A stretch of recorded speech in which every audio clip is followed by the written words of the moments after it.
মহিলাদের ৩,০০০ টাকার প্রলোভন দেখিয়ে ফর্ম ফিল আপের অভিযোগ ঘিরে চাঞ্চল্য ছড়ালো উত্তর ২৪ পরগনার ১৮ নম্বর ওয়ার্ডে।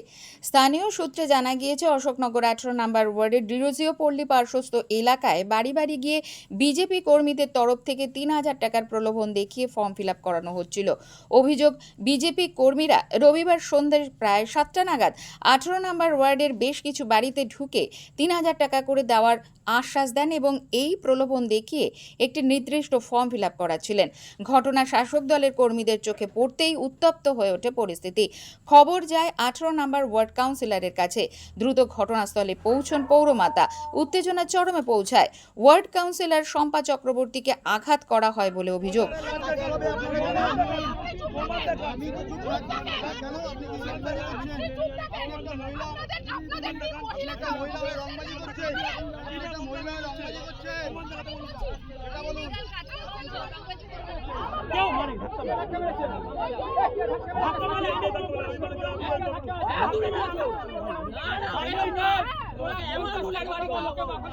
এটা বাড়ি বাড়ি কেন দেবে? ইলেকশন কমিশনের গাইডলাইনে আছে, এটা ইলেকশন কমিশনের গাইডলাইনে আছে, কোনো ভুল শুনো না।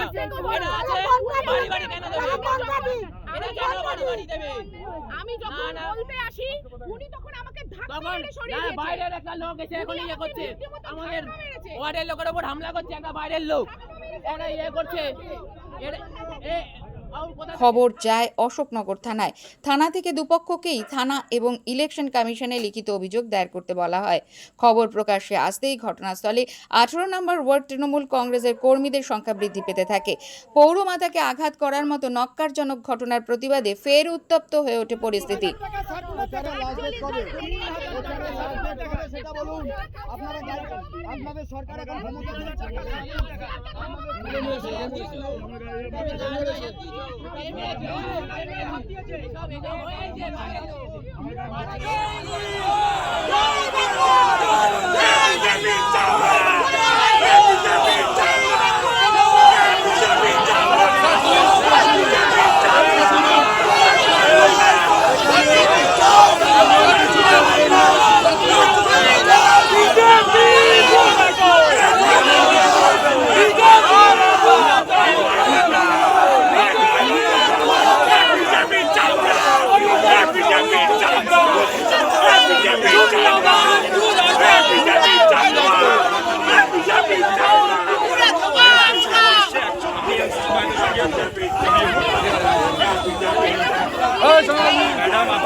উত্তেজনা সামাল দিতে নামে র্যাব।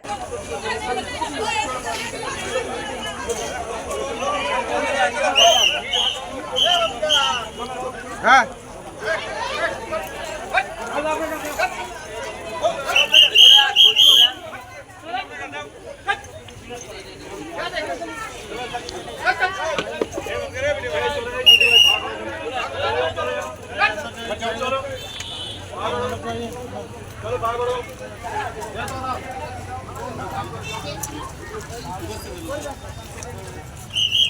পরবর্তীতে ১৮ নম্বর ওয়ার্ডের পৌরমাতা কর্মীদের শান্ত করে।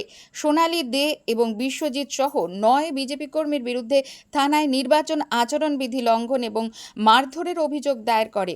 পরবর্তীতে অশোকনগর থানার পক্ষ থেকে দোষীদের উপযুক্ত শাস্তি দেওয়া হবে বলেই আশ্বস্ত করে, এমনই জানালেন ১৮ নম্বর ওয়ার্ডের কাউন্সিলর শম্পা চক্রবর্তী। আশ্বাস দিয়েছে, তারা সব জমা নিয়েছে। তারা বলছে অবশ্যই আমরা জিনিসটা দেখব এবং জিনিসটা আমরা খুব গুরুত্ব সহকারে জিনিসটা দেখব। আপনাদের কমপ্লেনটা তাহলে নেওয়া হয়েছে? হ্যাঁ, কমপ্লেন। আপনারা অশোকনগর থানার প্রতি আস্থা রাখছেন? অবশ্যই। মোটের ওপর নির্বাচন আচরণবিধি জারির মধ্যে এই ঘটনা আবারও রাজনৈতিক তরজা তুঙ্গে। তবে ঘটনার জল কোন দিকে গড়ায় এখন সেটাই দেখার। ক্যামেরায় খোকন কুণ্ডুর সাথে পাপ্পুর রিপোর্ট, প্রয়াস নিউজ।